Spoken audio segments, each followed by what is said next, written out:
Hello and welcome to Views on News. I am Jawad Tehami. General Asim Munir has taken over as the new Chief of Army Staff after the outgoing Chief of Army Staff, General Bajwa, handed him the baton of command, and a graceful ceremony in this regard was held at the GHQ in Rawalpindi. And both the generals, prior to the ceremony, laid a floral wreath at the Yadgar-e-Shuhada Martyrs Monument and also offered a Fatiha.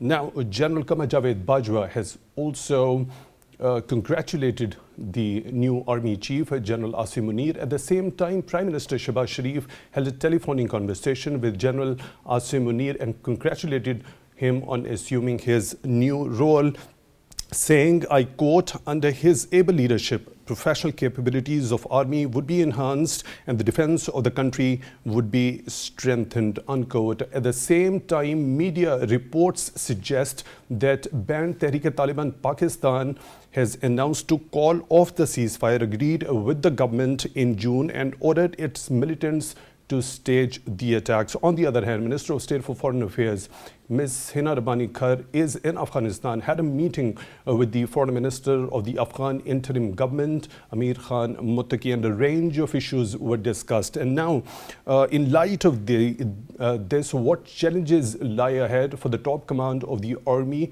and what are the hopes and expectations? And to talk more about this, we are honored to have been joined in the studio by Air Vice Marshal, retired Mr. Ijaz Malik, who is a senior analyst. Mr. Malik, thank you very much for your time, for being on Views on News. And on the Skype, we are being joined by Dr. Syed Akhtar Ali Shah, his former IG Police KPK and former Home Secretary. Dr. Shah, thank you very much for your time, also for being on Views on News. We really appreciate that. Let me begin the discussion with you, Mr. Malik.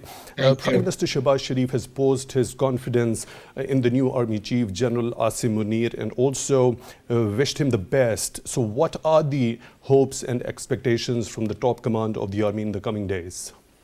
Definitely, the command change is a matter of routine. Unfortunately, this time around, this was comprising two tenures of 3 years each.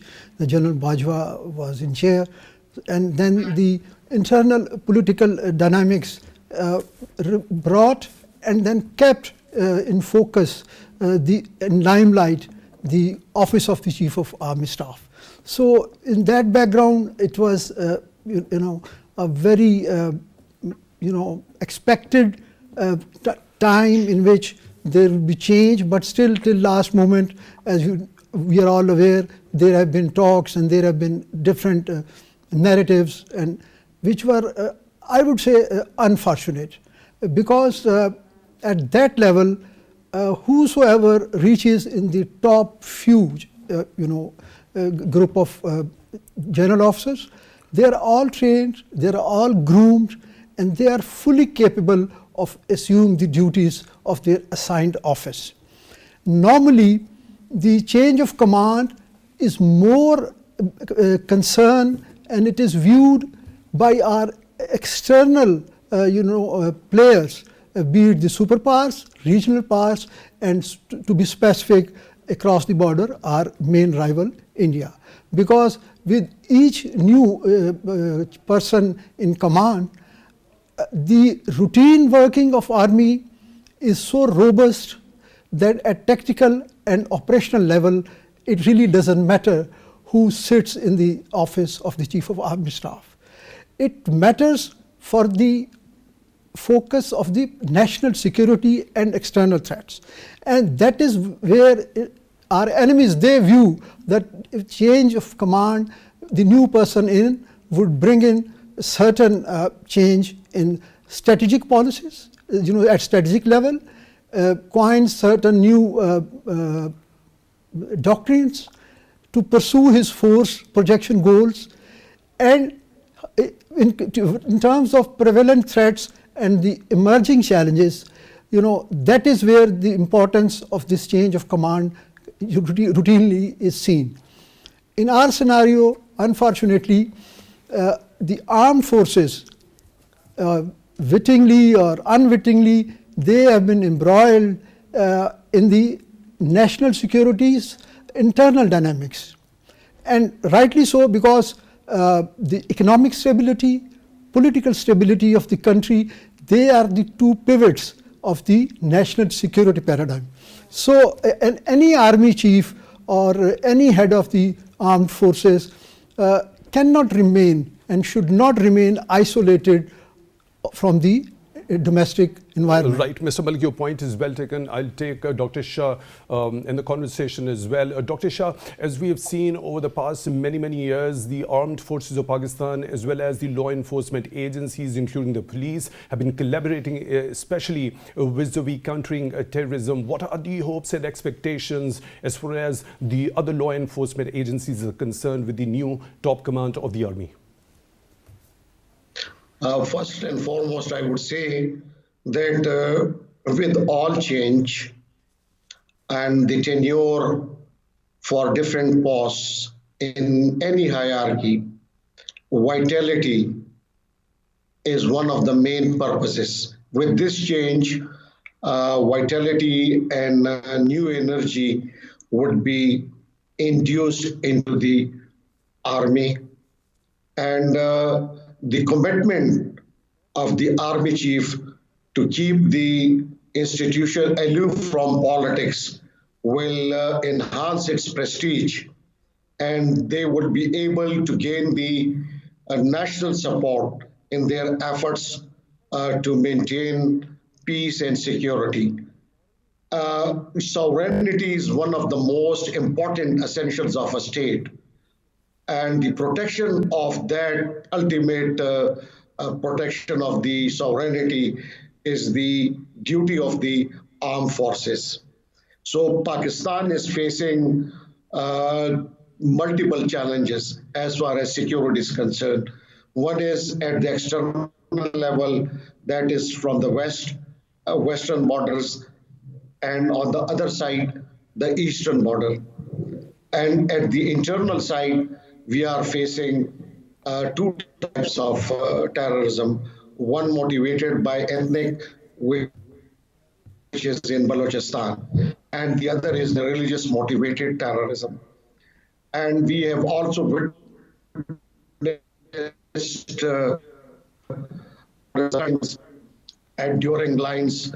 So now the Tehrik-e-Taliban, they have also announced end to the ceasefire. So it is anticipated that there is already surge in the terrorist activities, but it will further multiply. So this is one of the biggest challenge for the new army chief. And we are hopeful, and the nation expects that the army chief will be in sync with the federal government as well as with the provincial governments through the apex committees. Right, Dr. Shah, your point is well taken. Very aptly highlighted that Tehrik-e-Taliban Pakistan has also announced a call of the ceasefire, agreed with the government. Mr. Malik, how threatening is this calling off of this ceasefire and ordering its militants to stage attacks against the state of Pakistan? It is. Actually, while there was a ceasefire, but underlying support to certain elements, it continued even during the past so-called time that we were calling as ceasefire. We have to refresh our resolve. We have to make sure that whatever efforts we have done in past a couple of years, particularly post Azab, and then followed by the construction of the fencing and fortifications, we should not let them breach any of these physical barriers. That is one physical challenge. And then their sleeper cells have been in the area. They have been across on our side. And with our specific intelligence-based operation, where we share intelligence with all civil and military sources, we must take on these emerging threats. Because we should not let them build up a pressure to an extent where we start to do the firefighting. We should be proactively, doing surveillance, doing our intelligence, surveillance and reconnaissance operations based on human intelligence on ground. We must take them on as soon as we have a credible intelligence information. Right, Dr. Shah, regarding this particular thing, to dismantle before time, taking the preemptive measures in order to eradicate those sleeper cells. Also, we have seen recently a rise in the terrorist attacks, particularly in KPK, to the retaliation of which this statement says by the TTP now, calling off the ceasefire, that it is going to stage attacks in retaliation to the already military operations going on against its militant outfits. So how to deter that, how to deal with that? Pakistan Army, Pakistan and Khyber Pakhtunkhwa police and other police forces within Pakistan, after the 9/11, they have faced the horrors of terrorism, insurgencies, and during all these years, they have evolved a response system, and they have demonstrated their capabilities to counter insurgency and terrorism. And most of the areas in tribal belt, Swat, and the southern districts were plunged into ungoverned spaces.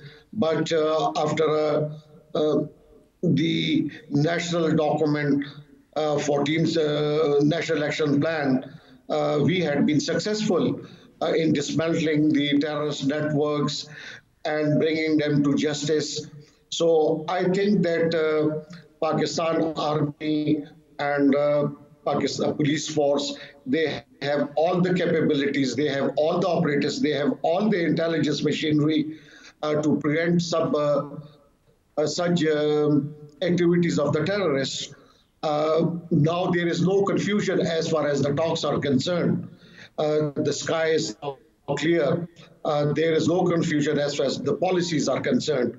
Now, according to the National Action Plan, 14 points, those have to be vigorously pursued in order to bring peace and security here. We have the Apex Committee in the province as well as other provinces where joint decisions are taken. We have the District Intelligence Coordination Committee, we have the Division Intelligence Committees, we have the Intelligence Committee at the province level. We have NACTA, which coordinates with all the intelligence agencies. So there is no doubt as far as the capacity of the Pakistan Army is concerned, the police is concerned. The only way is to focus. Now, I am certain that all these forces are focusing on one point, how to gather intelligence and to act upon that intelligence. Right, Dr. Shah, your point is well taken. Mr. Malik, when we talk about dealing with such sort of threats on the ground in terms of meeting the security challenge, there is another aspect to dealing with such militant outfits. We've seen that Pakistani authorities over the number of years been desirous of peace and negotiating with such outfits to make them to come into the national mainstream so that they can get away from their terrorist activities, but at the same time there been reversal from the other side also. Is there any option to bring them to the negotiating table and talk to them about whatever their demands are and to have them renegotiate whatever the terms thereof? Negotiation has always been, an instrument for us. It has been a matter of choice for us. But dealing with such elements without having a position of strength, negotiation would never yield the desired results.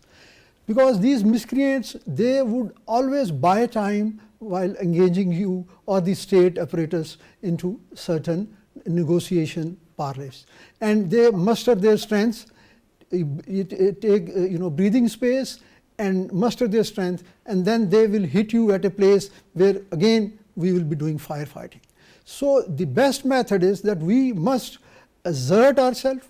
We should not only assert ourselves to the TTP, but we make sure that Afghan interim government, they should be told in loud and clear terms that their land should not be allowed to be used against Pakistan. They have a promise to fulfill. We'll be resuming the discussion from here. Right from this point, I'll have to take a short break. Right. And we'll be resuming from this very point that the Afghan Taliban have a promise to fulfill. As per the Doha peace deal, they negotiated and agreed with the international forces, especially the US, and which was facilitated by Pakistan. Pakistani authorities played a very pivotal role in that regard. For that, stay tuned.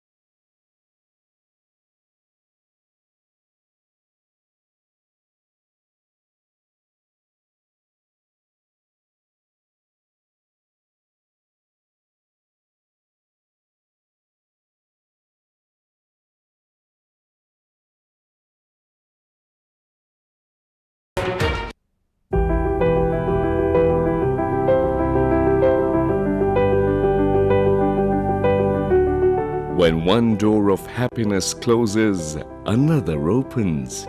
But often we look so long at the closed door that we do not see the one which has been opened for us.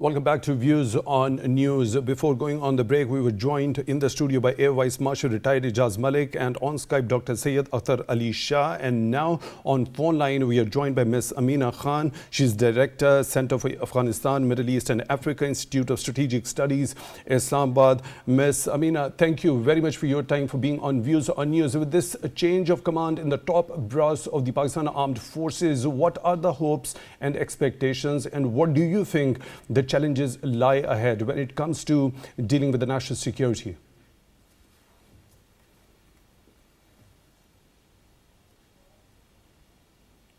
Ms. Amina, can you hear me? Unfortunately, we are unable to connect to Ms. Amina Khan. We'll try to reconnect to her as soon as we reconnect. We'll be taking her view regarding this one as well. Mr. Malik, regarding that very promise made by the Afghan Taliban in the Doha peace deal, that the Afghan soil wouldn't be allowed to be used against any other country. We have seen a repeated number of incidents from across the border from the Afghan side, and there were multiple casualties on this side as well. Do you think they've really happen to have kept up to that very promise? Not really. I will be very candid on that. And they would never, because their internal dynamics of their politics, while they retain the major cities, but they historically, anybody who controls Kabul is recognized as the legal or lawful custodian of the throne or the seat there. But beyond that, there have been areas which has always been in defiance of the state or national policies. So the same is valid under the current environment. While they may not be able to grant us absolute comfort on account of their soil not being used against us, but they should, their promises should be visible in terms of the actions they are taking. I mean, don't they know where the TTP people are hiding across Dir and Chitral districts? So do you think they haven't been able to establish that writ of the state within the Afghan territory? There are two things. One is that intent, which in my personal opinion and experience, I would always doubt. Because they have been dealing with Pakistan, as per their convenience and as per, in not total sincerity as they should have done, corresponding to what we have done for them since the time of Soviet invasion of Afghanistan. There have been people, who have been categorically and very openly, poisoning the, world media against Pakistan. Who they have tried to, bring Pakistan as the part of the problem, and while we have the highest number of sacrifices to resolve their issues, and we have, our economy has suffered, our armed forces have suffered, our entire fabric of society has suffered. Rightly so. Mr. Malik, I'll have to bring in Ms. Amina Khan. She's joined us once again, Director, Center for Afghanistan, Middle East and Africa, Institute of Strategic Studies, Islamabad. Ms. Amina Khan, thank you very much for being on Views on News. There was a promise made by the Afghan Taliban in the Doha peace deal of not letting the Afghan soil to be used against any other country. Do you think the Afghan Taliban have kept up that promise? And if not, what were the major reasons regarding that? Thank you for having me. Certainly, I think after the whole Zawahiri incident, this has put into question, I think, the Taliban's willingness or capacity to deliver on this particular front.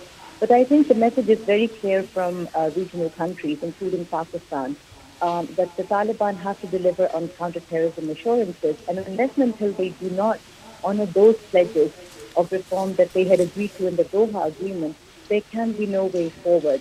And unfortunately, as I said, the Taliban haven't been able to deliver on this front as expected, and there is a greater sense of frustration amongst regional countries.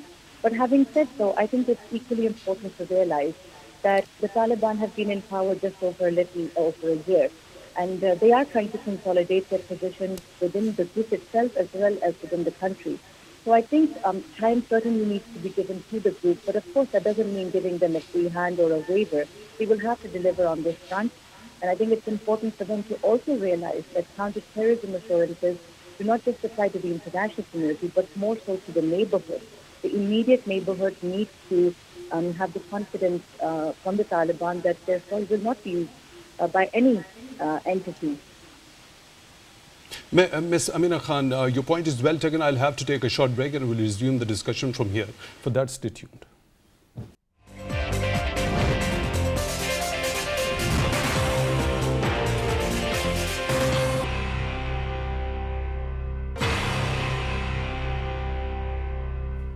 Welcome back to Views on News. In studio, we are joined by Air Vice Marshal retired Ijaz Malik, and on Skype, we are joined by Dr. Syed, Akhtar, Ali, Shah. Dr. Shah, I'll resume the discussion with you. When it comes to Pakistani authorities dealing with so many challenges at the so many fronts, especially when we had recently the devastating floods, and Pakistani authorities trying utmost to stabilize the economy in Pakistan. If such a scenario happens, and there happens to be, God forbid, an escalation of attacks by the TTP after the calling off of this ceasefire, don't you think more resources at this challenging time have to be pulled in for the security forces and army in order to deal with that threat? I think the army is already there. As far as the western side is concerned, the newly merged districts swathed in aid of civil power, and who knows best than them as far as the terrain is concerned. Now they have a vast experience, a long experience, and they now know inch by inch the land, the people. They have all the data regarding the militants, the terrorists, their splinter groups. So I think that as far as the military machinery is concerned, and duly supported by the police, frontier corps, the frontier constabulary, I don't think, of course, some ongoing resources would be required. For instance, POL, rations and things like that. But they already have got all the stuff as far as fighting terrorism is concerned. But of course, a stable economy is a requirement for running the military operators or the police operators. But unfortunately, at the moment, the economy is sinking, which requires now further improvement in order to support all the state machineries to achieve its main objectives, that is peace and security in the country. Because Right, without Dr. Shah, your peace point and is well taken. Ms. Amina Khan has once again joined us. Ms. Amina, when we talk about the recent visit by Minister of State for Foreign Affairs, Ms. Hina Rabbani Kar, and she had a meeting with the interim Afghan government Foreign Minister Amir Khan Muttaqi, do you expect any positive outcomes when it comes to conveying to the Afghan authorities that the Afghan soil shouldn't be used against any country, especially Pakistan, as per the Doha peace deal? I think the visit was highly needed, and it's come at a very important time. And I don't think counterterrorism was the only issue that was discussed. I think there was more of a larger message involved, which meant that broader engagement with Afghanistan is necessary, in which the security aspect is certainly, one of the elements. But let me just please mention here that I think one of the issues that has always tarnished the Pak-Afghan relationship is the fact that the relationship has always been viewed through a very limited prism of security. And as a result, other contours of the bilateral relationship have greatly suffered. Therefore, I think it's important for both countries to Ms. broaden. Amina Khan, don't you think this particular realization should be on the other side of the border? Pakistani authorities over the number of years had been desirous of a peaceful and a stable Afghanistan with the economic dividends to be reaped for the Afghan common people over there as well. So there should be a realization on the other side of the border. Certainly. Of course, it takes two to tango, as they say. And I think there is a realization, particularly under this new regime, as you've seen that the trade between both the countries has increased. Well, Pakistan's transit trade through Central Asia has increased by 70%. And this time we saw that exports from Afghanistan surpassed those of Pakistan. So certainly economic and regional connectivity is paramount in this particular aspect. And unfortunately, we did not see this from the previous regime of President Ghani. So I think there is a realization, but please remember, the Pak-Afghan relationship is one that is embedded in a history of mistrust. And it will take time to move forward and move beyond this. But I think these baby steps are very important, and I think this visit was highly important in this regard because it has to be a broad-based relationship. We need to really focus on having a broad-based relationship, which we haven't been able to achieve in the past 20 years or so. Mr. Malik, what's your take regarding this? Is there, do you think there is a realization among the Afghan Taliban ranks regarding reaping the economic dividends, especially when it comes to regional connectivity and enhancing the economic condition of the common Afghan people over there? Actually, we need to have broad-based dialogue with them. And this is probably this only second time, I would say, where post-Soviet phenomena, there is no direct foreign intervention in the policy making and running day-to-day affair of Kabul. Earlier, whosoever was in the seat, it will be regarded as a puppet government installed by, Americans or Western sources. Right now, Taliban, they claim that they have the control. So if they have the control, then they are responsible for their own people. While Pakistan has always been, after 90s, then after General Musharraf's time, particularly, we have always been, very vocal about this, that we want a stable Afghanistan. We do not want to interfere into the internal affairs of Afghanistan. But in the bargain of this facilitation for their, economic backwardness or their social uplift that is so badly needed by their people, we are, as a sovereign state, we are rightly, in position to demand from them that they must reciprocate to, show their minimum level of trust in us and show their minimum level of credibility for not allowing their soil to be used against us. That is our problem. We can extend any olive branch to them as far as the socio-economic development is concerned. This was Afghanistan who opted earlier in the previous regimes to seek help from our adversaries rather than taking help from us for building their institutions and training and education. They were the previous Afghan regimes, yes. Rightly so. Dr. Shah, when it comes to Afghan authorities in the previous two regimes under Ashraf Ghani and Hamid Karzai, we saw that collusion, especially of the National Directorate of Security of Afghanistan with the Raw Intelligence Agency of India, and they launched proxies, and many people, including the one famous case of Kulbhushan Yadav, he was caught red-handed in subverting especially the CPAC. Now, when it comes to dealing with that threat, do you think such type of collusion could be a possibility or a threat, especially under the new interim Afghan government also? I think it will be very difficult. It's a remote possibility. But having said this, I would say that recently the Indian delegation also visited Afghanistan, and where the Afghan government assured them that they would be extended all help and protection as far as their development projects are concerned. And one such project is the dam and generating energy within Afghanistan. So India is also staging a comeback in Afghanistan. So the moves of India have to be cautiously watched so that they do not resort to the old style of their interference through proxies within Pakistan.